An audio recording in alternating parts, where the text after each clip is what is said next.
everyone. Welcome back to the Naughty Corner. This is another episode of Court is in Session, and we are coming to you from Wonnarua country. Introducing new guest host, Jo. Sup? Jo is a wonderfully close friend of mine. Could not exist without her. She is a graphic designer and does a number of other things besides. But she is incredibly talented and is currently doing quite a lot of photography for the boys' hockey team, yes? Ice hockey? Yes. Yes. Is violent? Is ice hockey more or less violent than field hockey, do you reckon? Just for the aspect of the fact that we're on ice and have literal knives taped to our feet, I'm going to say it's more. But I feel we're a little bit more protected because of that reason too. So I'm going to say, from what I've witnessed, ice hockey is probably more violent. I'm totally here for, have you seen the ads for the new series Heated Rivalry about the queer hockey players? No. And it's like, because it is so like inherently such a full-on like masculine sport, then having like a queer storyline is obviously disrupting and therefore it's getting a lot of attention. But already you've got queer hockey players who are playing professionally right now coming out because of Nice. Yeah. I like that. I like that. This is an impromptu episode because I was not expecting Jo and her partner Taylor today. And so I'm looking a bit of a mess, but you've literally just had a couple of episodes of me in my pajamas. So I'm sure yous will survive. But that does mean that this is essentially a free-for-all episode because of how unbland it is. So we are going to get started with, I've basically got a bunch of our sick cunts and shit cunts segment, which is the Am I the Asshole? Because very often you've got people who they might ask like, am I the asshole in this? And it turns out what they did was just absolutely fucking legendary. And so it's not just, am I the asshole? It's do people think you're the asshole? But you're just the fucking sickest cunt that's ever lived for what you chose to do. Right. So yes, we like you to be may be the asshole, but it was fucking sick. Well, sometimes people weren't the asshole and it was just that they pissed off the exact right person. And so it's not just a, am I the asshole or not? It's, do you deserve even further recognition for this? Hence, both the sick and the shit of the cunts. So our first one, am I the asshole for hiding my personal life at work? Straight up, no, but okay. Do you tend to keep your personal life to yourself? I do, not intentionally. It's more of a, if someone doesn't ask, I don't feel comfortable out saying like, hey, this is what's going on in my personal life. Ta-da! Yeah. Without feeling like I'm being attention seeky. So it's like, if someone asks me, sure, I'll share. But if no one asks. Yeah. See, like being completely unfiltered, like I don't give a shit enough about anything to keep it to myself. Like that's part of the reason why, you know, there's never going to be any like scandalous headlines about me, because like if you ask about any of the shit things that you think I may or may not have done, I'm going to answer you honestly. Yeah. Because I own that shit. Whether I'm still the person that decided to do those things and I stand by it, or if I'm attempting to atone for the shit things I've done in the past and therefore I'm not hiding it and I'm openly taking accountability for it, because where else is the growth? Exactly. Like, I'm not necessarily hiding it. It's just, if you don't ask the right question, I'm probably not going to give you the answer that you're looking for. But nothing about my life is really all that hidden. If you asked me straight up a question that I felt comfortable answer, I'll answer it. The answer to that question is now your problem. Yeah. And that's often the biggest thing. It's like, why couldn't you come up with like a gentler way to say that? And it's like, no, can't you ask me a question, you're getting the fucking answer. So be very careful about what you ask me. Because I'm giving you the whole truth and nothing but the truth. So if you walk away traumatized or feeling like that was unprofessional, then don't fucking ask the question. I had a coworker who, because I worked in the office and she worked in the workshop, we didn't really talk very much. I went and helped her in the workshop one day. She asked me one question and I didn't stop talking for like 45 minutes. And she's like, dude, that's the most I've heard you talk in like 6 months. I'm like, this because never asked me a question before. Congratulations, you just found out that I don't shut up. New achievement unlocked. Okay, so this is from Am I the Asshole subreddit from user Little Green Worm. I'm in a little trouble at work because I've been sort of hiding my personal life. I've worked in this office for about 9 years, working my way up. I'm notoriously private and also believe in a clear separation of work and home life. With that, I never ever talk about home life. I'm not ashamed of my life, I just don't like to discuss it at work. My co-workers enjoy talking about their personal lives and often include me. If I'm asked any questions, I usually redirect or move on to someone else. In this manner, none of my co-workers knew I'm married, have twin daughters, and a very active personal life.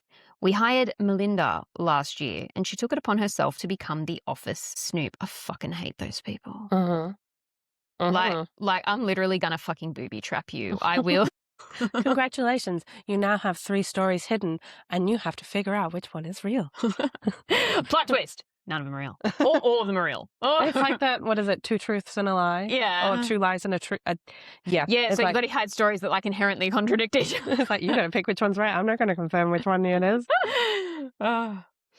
She spends several weeks getting as close to everyone as possible. However, she does this to seek out potentially useful information she can hold over people's heads. Try as she did, I never gave her anything. My co-workers view me as a sort of enigma. Compartmentalization aside, I've made some great friendships at work. There are more things to talk about than my husband and my kids. They are a big part of my life, but I'm not even going to martyr myself and say they're the most important. They're hugely important and come before everything else, but I'm not a sycophant and I enjoy 10 hours a day I'm at work when I get to be an adult and talk about things other than Jojo Siwa and the newest Genadashian exploit. That's poetry. Yeah.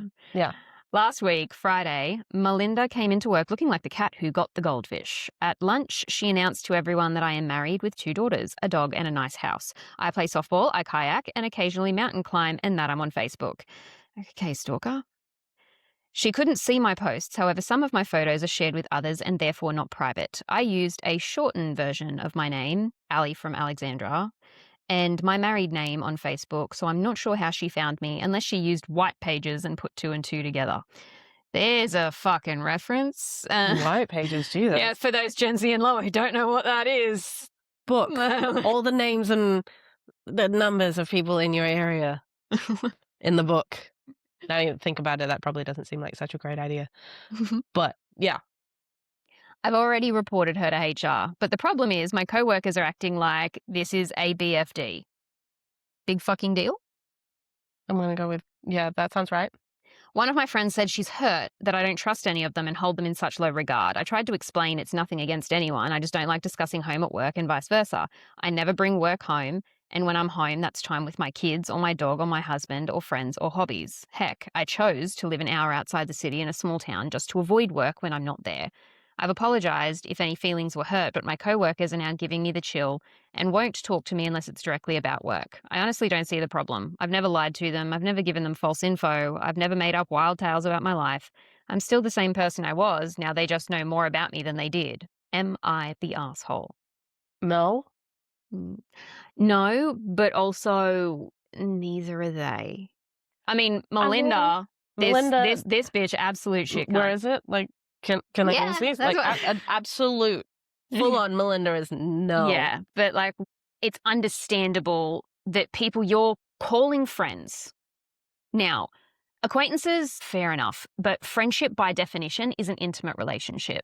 Yeah. Therefore, of course, there are going to be hurt feelings if they find out you have all these other aspects of your life that they didn't even know existed. There is obviously going to be some hurt feelings there. So personally, I think you need to redefine what you think makes a friend. And if so, adjust your behavior accordingly. Because if you see these people as friends, then that is inherently going to include a greater level of sharing than what you seem to be willing to do. And if not, then the fact that they are sticking to work and only work is quite literally exactly what you asked for. Yeah. And it's not fair to expect to have it both ways.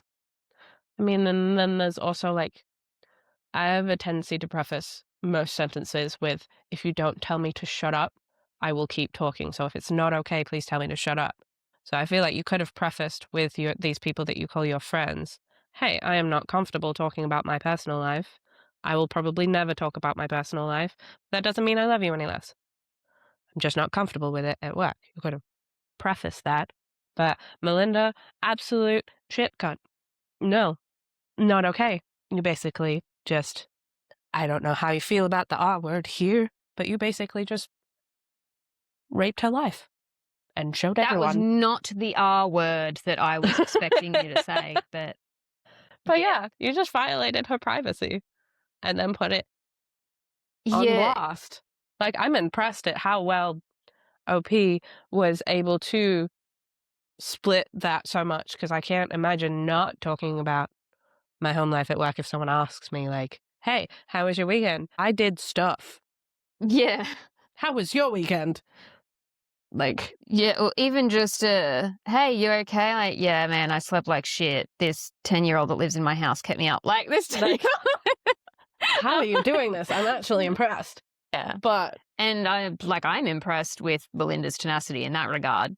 But yeah, honestly, like, if you're going to be that level of a stalker, you got to keep that shit to yourself. like, if you find out that information because you're genuinely curious, still not sure if that's okay. It's not. But keep that to yourself, man. Yeah, obviously it's not okay, but we also know full well we do. What you doing in the privacy of your own home is your business. Yes, it's As long as it's definitely not illegal. it's definitely a thing that almost all of us does, but we don't fucking announce it, dude. Like, at the very, like, if you're going to be underhanded and stalkerish, you need the intelligence to have the manipulative skills to go underneath it, to like drip feed that information throughout the workplace. You don't just come in and hang a banner and start doing like a presentation on how you're a stalker. Like, that's Like, I'd be like, okay, cool.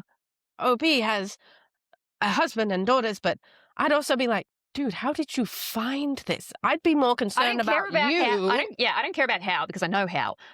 It's the why. Yes. Like, dude, I am concerned.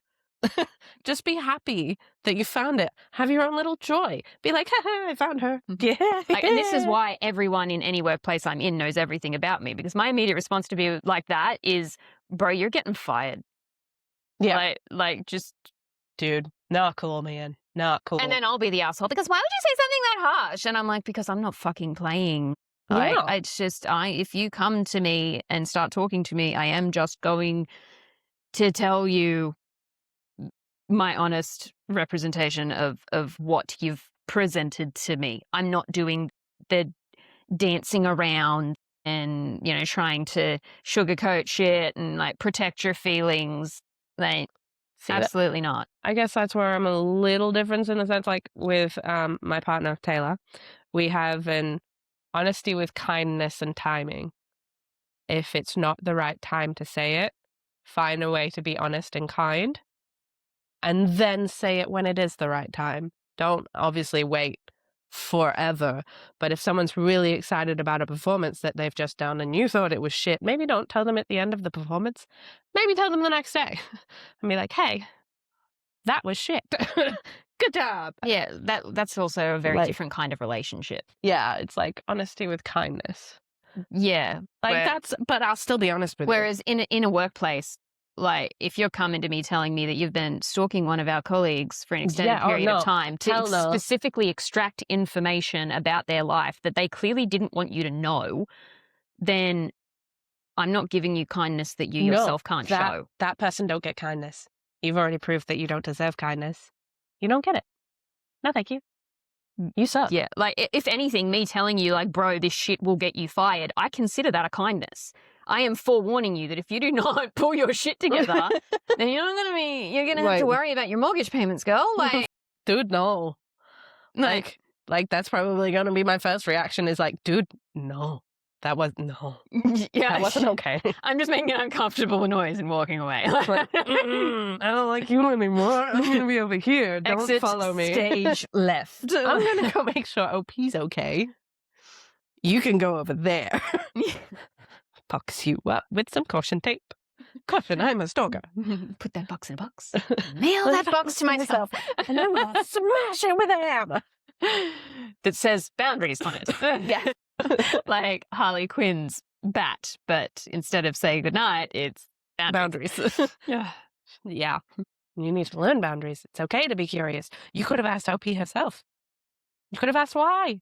But no, you just like getting my little bulldozer straight through those boundaries, and then you set it on fire. We have an update. Yay! I don't have any sort of interesting update. HR brought us both in yesterday afternoon and asked us what the fuck is going on. That's my kind of HR. I presented my side as detailed above. Melinda gave hers. She's basically said that she's been trying to get it to know everyone and she had been having trouble getting to know me, so she found my Facebook in effort to find something to talk with me about, and then she just informed everyone else. I asked my HR rep to pull up Facebook and do a cursory search for my real name. There were several. Then I asked him to search my married name or the one I go by on Facebook, Ali Smith. There were enough for about 6 or 7 scrolls on the mouse pad. In any case, too many to count. I haven't touched my own page since I reported the incident. It was about 30 names from the top, but like I said, my profile pic is my dog, not me, so she would have to look through each thumbnail photo or view each account. I do have an Instagram page that's on private, but I only have a few friends, mostly family members, under that same name. She found me night before last and friended me. Naturally, I blocked her. HR gave her a reprimand for creating a negative work atmosphere. My rep wasn't sure why Melinda felt the need to blast my info for everyone, and he called BS on her for claiming it was innocent. So that's that. That's probably all that's going to come from it, because my co-workers are now acting mostly back to normal. However, I took the advice from this sub and I'm making amends. They're all most receptive. I'm going to learn to open up, but not by much. But they know enough about me to know I'm not an automaton or anything. That's good. Yeah, That's good. It sounds like you're in a good place with your coworkers, but damn. Honestly, really I wish feel like, Melinda should have got more. yeah, like as soon as HR sees just how difficult it was to find her, Yeah. then it's like, bro, you are now broaching like criminal territory here. At the very least, that should be like a departmental shift. Yeah. Mm. Like, you don't get to be in this group anymore. Come be over here. If it wasn't such a bad thing, I would say, come be in part of our investigational people, because you clearly have a knack for it. But you don't get to be rewarded. You did a shit thing. The next one comes from the subreddit Am I the Butt Face? Which is essentially another Am I the Asshole? There's lots of them. Will I be the butt face if I kept my father's money instead of giving it to his wife? I'm going to need more. Insert context here. After my parents got divorced, my dad started dating Betty. Everything started okay, but Betty became jealous when my dad spent time with me. She was never abusive, just passive-aggressive, and saved her worst comments for when he wasn't around. I learned I can't trust her, but I am polite to her. Betty has a son, Frank, who's very greedy. When she met my dad, Betty stopped giving him everything he wanted. In 2009, he and my dad had an argument that ended with then 40-year-old Frank punching my then 70-year-old dad. My dad died a few months ago. The will was joint, so the estate goes to Betty, and once she dies, what's left will be divided between me, my brother, Alan, and Frank. It's unlikely me or Alan will see any of it because Frank will drain her until there's nothing left, which has already started. They got married in 1996. In 2006, he changed the beneficiary of his IRA to only me. It's not part of the estate. She is very nervous about the IRA. My dad was fairly wealthy, so between his estate, her retirement accounts, and them selling their house for almost $1 million, she's not going to starve, but she is still nervous. Alan called me with all this info because the estate lawyer is sending me a letter about it. Betty told him not to tell me anything, but he felt he had to. Haven't got the letter yet, but they're maybe setting up a trust that she'll want me to sign the IRA into. I expect a guilt trip about doing the right thing and following his wishes, but the reason they had a joint will is because they couldn't agree on any other kind of split, as Dad didn't like Frank and Betty doesn't like me. If I thought my dad had dementia, I might believe the IRA was missed, but he was very meticulous. It feels like making me the beneficiary was his way of providing for me, knowing this would happen. It does not make financial sense for me to give the money to the estate and end up with 25% of whatever pittance is left when I could have 50% of whatever is in the IRA now. I would split it with Alan. My other reason for not wanting to share is that I'm currently pregnant and having this money would make being a stay-at-home mum easier, and baby would get a jump start on her college fund. Will I be the butt face if I didn't give this money back to the estate and shared it with my brother? I might be the butt face because while I want to be ethical, I am having some schadenfreude over being in control after she's treated me poorly for 30 years. I also don't need the money, but she doesn't either. Other info. I don't know why she wouldn't call me directly. Either the lawyer said not to, or this is another example of her not treating me as an adult. My brother is my half-brother. He was estranged and came back into our lives in 2008. I feel like he would have been on the IRA too after my brother came back into our lives, but before he had changed his will, my dad had always asked me to be fair with him, so I would give him his share. Well, I have one quick question as an adult who missed certain pieces of information. What's an IRA? I don't know. I am assuming it is some form of either retirement fund, kind of like basically our superannuation, or like similar to like their 401k thing over in the US, or it could be some sort of investment fund. Mm. And then I'd have follow-up questions, but he put you as beneficiary for a reason. That's all. That's all she wrote. Yeah. You are beneficiary. You get the money. And the fact that The end. what dad intended was for his children to be cared for based on what the stepmother wants. That wouldn't happen if Frank were to basically take most of it, leaving them very little. Whereas the instance of taking the IRA, especially given that dad wasn't experiencing dementia and the fact that she described him as meticulous. So if this is a reliable narrator, then he did know what he was doing and it was by design, in which case sticking to what you're doing now both protects both you and your brother, ensures that you both get essentially the share that your father expected you to get out of his estate, while also making sure that you, Alan, Frank, and your stepmother all still are able to basically live a solid life with the money that has been left by your father. So she's not getting as much as she wants. Tough shit. Yeah, like it's not like she's living in poverty. She's fine. If we have a reliable narrator, she's fine. You're fine. Obviously, your dad trusted you enough to put you as a beneficiary to this account. That's black and white to me. He gave you the money. Ta-da! Money. You wouldn't even necessarily have to share it with your brother because he put your name on it, not both of yours. But you were kind enough to share it with your Alan. Share it with Alan. But you're not stupid enough to share it with Frank. As someone who has a Frank in her life, he doesn't need access to that money. He will ruin you all. Yeah. And like, But that, for me, it's just, he wrote your name down for a reason. yeah, and the only reason why Alan's wasn't there is because they hadn't reconnected. But even then, Dad still acknowledged the fact that Alan is his son, and there is an automatic responsibility that comes with parenting. And I'm guessing the stepmom, whose name I can't remember if it got brought up, I'm guessing the IRA thing is not the only thing that's there in his will. No, $1 million house, and So all of her accounts she's and stuff immediately reverted to her. Accounts to her, Mhm. house to her. Why does she need this account? Because she wants it. That's literally it. It's his surviving spouse, therefore she wants it. Like that's literally all there is to it. But he wrote down his wishes. What's a will and testament is for? Money goes to daughter. The rest of it goes to you. Ta-da! Not that hard to follow. So no, I don't think you'd be the butt face. Yeah. Key comment. Not the asshole your father changed it years ago. He wanted you to have that money. She has stuff left from him. Split it with your brother and live happily ever after. You don't owe her anything, and her trying to hide info from you gives off so many red flags. Actually, it very well could be illegal to sign it over to the will. There are rules about these things, and most won't be enforced unless it comes to the government's attention. But my grandfather actually wasn't particularly clear on some things, and if we'd reclaimed some things into his estate, it could have been viewed as tax evasion. Now, a good executor should know this, but greed makes people do dumb things sometimes. Yeah, no. I think they said it perfectly. Yeah, and if you're in that kind of position where, you've got a people-pleasing nature or you just want to keep the peace, then being able to point to a law that says, sorry, like I could be charged with felony tax evasion is an excellent bus to be able to throw. Yeah.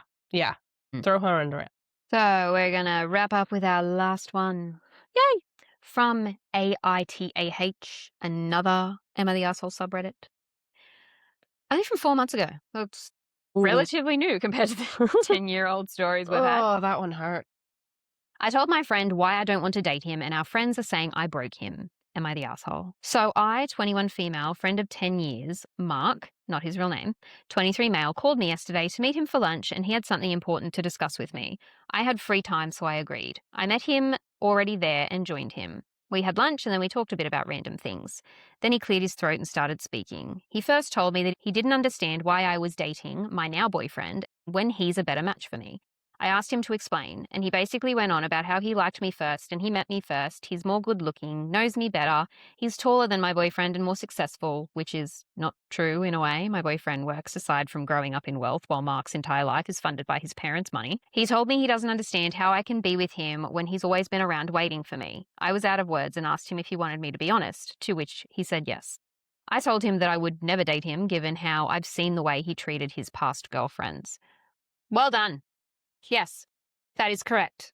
You are the company you keep. The energy that he shows other people is exactly the energy he's going to be giving to you. That is a standard too many 21-year-old women do not have right now.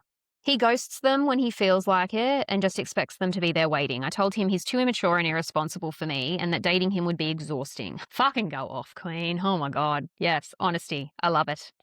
I also explained that the reasons I mentioned was why, over time, I started putting a distance to our friendship because I don't like the way he treated the women in his life. When I was done, he was just quiet. He excused himself and left. I went home and went about my day. Later in the evening, our other friends started asking what I did to Mark, and he's been a wreck since he met me for lunch. He's drinking and not telling anyone what happened. I explained to them what happened, and they're saying I was harsh and that I broke him, blah, blah, blah. But I think someone had to tell him the truth. So Reddit fam, am I the asshole? No. Absolutely fucking not. The reason why we have the epidemic of incel and alpha bro culture right now is specifically because people like you, i.e., the exact demographic that men like that are actively targeting. Shutting him down the way you did explicitly makes it clear what behavioral choices, how the women that they want are viewed is exactly what's getting in the way of them having the relationships they apparently crave. So you're doing the Lord's work, my dear. I mean, it could have turned out differently if he didn't go into the conversation insulting her and insulting her boyfriend. If someone came up to me and said, I like you and I think we should be together because your boyfriend is shit, I would freaking forcibly show them the door. You don't get to insult my sweet angel cupcake over there and then say that you're better for me. You just by starting that conversation that way, you clearly have no idea who I am. Yeah, like the whole comparison shit like never works anyway. No. Like there was like we know there's always been the long-standing not really joke that she was always in with the boys a lot more than she was with the girls in the group, and that basically it's essentially a threat at some point in time, or so was the conversations initially when I started seeing Ben and what I've seen from the group over the years. And it was just like, well, what? Wouldn't you be worried about having her around your man? I'm like, no. No, have you met? Yeah, she's sweet as pie. Well, that's not relevant. Like, well, if she is into any of those men, not only could she have had them at any point in time over the years, but good if she wants them. It means she has good taste. Fair enough. I appreciate in terms of this story, if he came to this the right way and said, I like you for these reasons. And that's just not relevant to the boyfriend. Like, okay, I appreciate that you came to me with this. I do not feel the same way. These are some of the reasons why. Maybe work on that. Could have been a more sensitive conversation. But you come into this with rage and aggression and opposition, you're going to get rage, aggression, and opposition back. Yeah, energy matching. You come in being a cunt. Don't be surprised when you walk away having had someone be a cunt to you. This is just so much. Again, I never expected the consequences of my actions to impact me. Oh my God. Oh my God, consequences? What are those? Like, what? You can't go into a conversation thinking that you own someone only for them to be like, dude, no. And then get offended by that? Dude. Going into any conversation with this level of entitlement in this day and age, in the age of Reddit, fucking bold move, mate. It's not going to get you anywhere good. No. And, like, don't treat women like that, maybe? I don't think she is not the asshole. The other guy, completely the asshole. And maybe instead of, or even after drinking, consider what she said and fix your ways. See a therapist. Communicate with people. Therapy should be mandatory. It should. Edit. I know everyone says this, but whoa, didn't think the post would blow up so much. I'm trying to get through the comments and answers some questions that are there. Was sort of occupied the whole day, so I just opened Reddit. I'm so overwhelmed by the comments in a good way. Most are really funny. I've been laughing so much I woke my sister's baby. I've sent my post to my friend not associated with Mark, and our group chat is blowing up with more laughter. But in all seriousness, I'm thankful for the great comments and people giving advice on my safety. I'll definitely be more aware of my surroundings going forward. I don't know Mark as a violent person, but then again, this incident has proved that I may not know him like I think I do. Mark is currently blocked on everything. Our mutual friends who are supporting him and calling me out are also blocked. And this is also a learning lesson to me, to distance myself a lot more quicker next time I see red flags in future friendships. Thank you again. Yeah. Good. Nobody needs friends like that. I'm curious about what the comments say, though. Oh, it's a lot of, that was wild. I think Mark watches too much TikTok. Well, he's obviously a high-value male. He's talking in red pill / pickup artist language. Very second grade of him. Well, I was the line leader 5 times, and that's 2 more than him. Sounds like a 5-year-old kid stumping his foot. It's not fair. I called it first. Nearly choked on my bagel with this one. He doesn't have dibs per se. But he is the final boss your future husband will have to face in hand-to-hand combat. Yes, it does. Yes. Report to the dibs registry immediately. We've been looking at you for years. Okay. This is hilarious, but can we just get the idea out of our heads of you can't call dibs on a person? That's not how this works. Well, you can in like a cringy taking the piss kind of way where there's no serious stake involved but if you actually seeing that through. You can't call dibs on a person. That person has their own opinions. So actually, you know what? Call that dibs. But their no thank you kind of overrules your dibs. No dibs. Thanks so much for joining us back in the Naughty Corner for this episode of Quarters in Session. We will see you next time. Thank you for having me.